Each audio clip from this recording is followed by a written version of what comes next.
Breaking news that could put more money in your pocket, and much sooner than expected. Social Security recipients across America are about to experience something unprecedented. Not only are monthly checks getting a significant boost, but some beneficiaries will receive their payments weeks earlier than usual. And here's the kicker: your birth date determines whether you're in one of the lucky groups getting this early payment windfall. What's even more fascinating is that this change affects millions of Americans, yet most people haven't heard about it yet.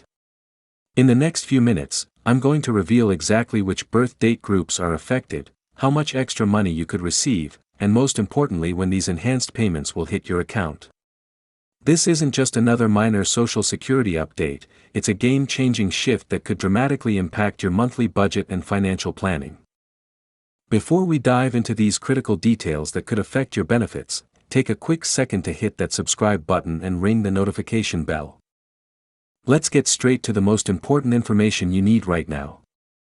The Social Security Administration has confirmed that beneficiaries born between the 1st and 10th of any month will receive their payments up to 2 weeks earlier than usual, starting with the next payment cycle.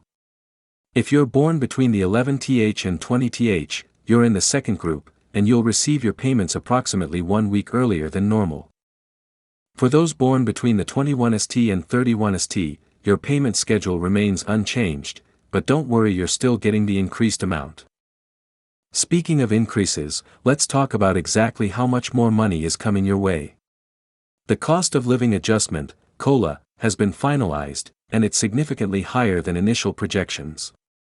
Recipients will see their monthly checks increase by 3.2%, which means if you're currently receiving $1,800 monthly, you're looking at an extra $57.60 per month or $691.20 annually. But here's something many people don't realize: this increase compounds on top of previous year's adjustments, meaning your actual benefit increase might be even more substantial than you think. Now, you might be wondering why these changes are happening now, and more importantly, why certain birth date groups are getting preferential treatment. Well, it's actually a fascinating story that starts with the unprecedented challenges the Social Security Administration faced during the pandemic. The agency discovered that staggering payment dates based on birth dates not only reduced system strain but also improved payment processing efficiency by nearly 40%. This success led to a permanent overhaul of their distribution system, which is why we're seeing these new changes rolled out. But there's another layer to this story that's equally important. The early payment schedule isn't just about convenience, it's part of a larger strategy to help beneficiaries deal with inflation and rising costs more effectively. By receiving payments earlier, recipients have more flexibility in managing their monthly expenses, particularly when it comes to timing bill payments and avoiding late fees. Think about it: how many times have you had to juggle bills around your Social Security payment date? Here's something crucial that many people overlook: these changes also affect how your benefits interact with Medicare premiums and other deductions. If you're among the beneficiaries getting earlier payments, you'll need to adjust your automatic payment schedules accordingly. Otherwise, you might find yourself with timing mismatches that could affect your cash flow. I'll explain exactly how to handle this in just a moment, but first, let me share a surprising detail about additional benefits some recipients might qualify for. The Social Security Administration has also implemented a new system for identifying beneficiaries who might be eligible for supplemental benefits they're not currently receiving. This means that along with getting your payments earlier, you might discover you qualify for additional assistance you weren't aware of. The catch is, you need to know exactly where to look and what to ask for information that surprisingly few people have access to. Let's talk about the specific steps you need to take to ensure you're ready for these changes. First and foremost, verify your birth date is correctly recorded in the Social Security Administration system. You might be thinking, of course they have my correct birth date. But you'd be surprised how many records contain errors that could affect your payment schedule. To check this, simply log into your My Social Security account online. Don't have an account yet? Don't worry, I'll walk you through the setup process in just a minute. Once you've confirmed your information is correct, the next step is understanding exactly when your new payment will arrive.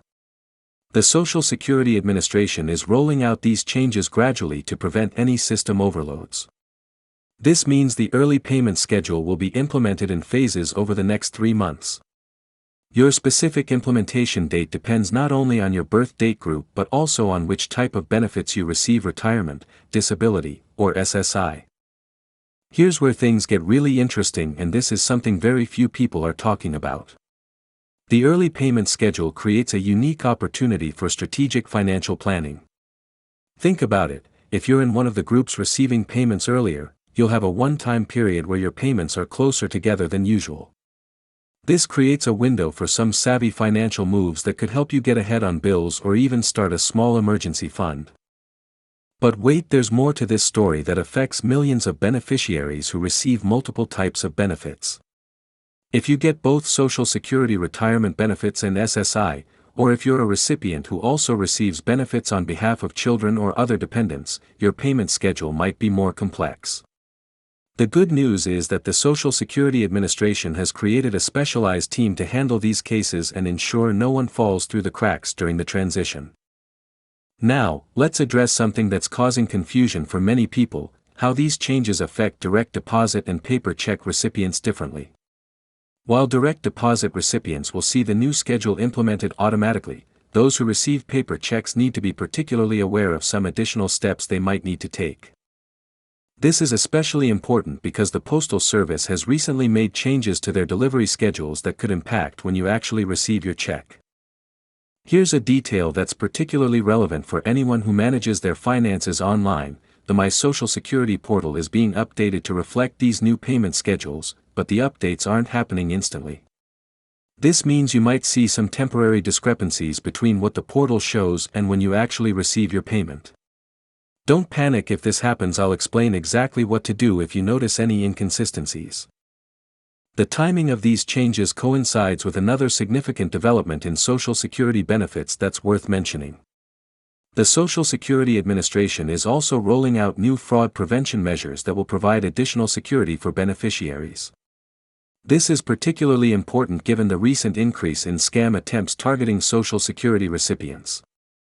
The early payment schedule actually helps with this by creating more predictable payment patterns that make it easier to spot suspicious activity. Let's talk about what these changes mean for your long-term financial planning. While getting your payments earlier might seem like a simple timing change, it actually opens up new possibilities for budgeting and saving. For example, if you're in one of the early payment groups, you might be able to take advantage of early payment discounts on certain bills, or better align your income with your expenses to reduce the risk of overdraft fees. Something that's particularly exciting about these changes is how they might affect those of you who are still working while receiving benefits. The earlier payment schedule could help you better manage the earnings limit restrictions and avoid any unexpected benefit reductions. This is especially relevant if you're under full retirement age and need to carefully track your monthly earnings. Now, let's address some common questions that have been coming up about these changes. Many people are wondering if this new schedule is permanent or just temporary. Others are concerned about how it might affect their tax planning for next year. And some are asking about how these changes coordinate with other federal benefits they receive. I'll address each of these concerns, but first, let me share a critical piece of information about what you need to do if your payment doesn't arrive on the new schedule as expected. The Social Security Administration has set up specific procedures for handling any issues that arise during this transition. They've established a dedicated phone line and online reporting system for payment schedule concerns, but there's a specific way you need to use these resources to get the fastest response. I'll explain the exact steps to take, but here's a quick tip: documentation is key. Keep track of your usual payment dates and any communications you receive about the schedule changes.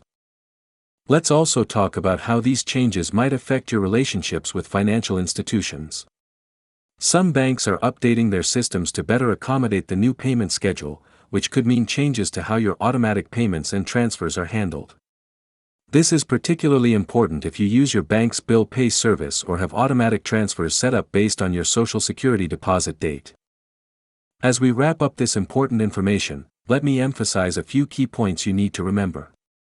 First, check your birth date group to confirm your new payment schedule. Second, verify that your direct deposit information is up to date. And third, make sure you understand how these changes might affect any automatic payments or transfers you have set up. Before you go, I'd love to hear your thoughts on these changes.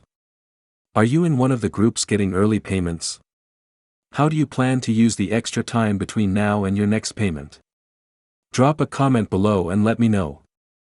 And if you found this information helpful, please give this video a thumbs up and share it with anyone else who might benefit from knowing about these important changes. Don't forget to subscribe to stay updated on future Social Security changes and financial news that could affect your benefits. Thanks for watching, and I'll see you in the next video.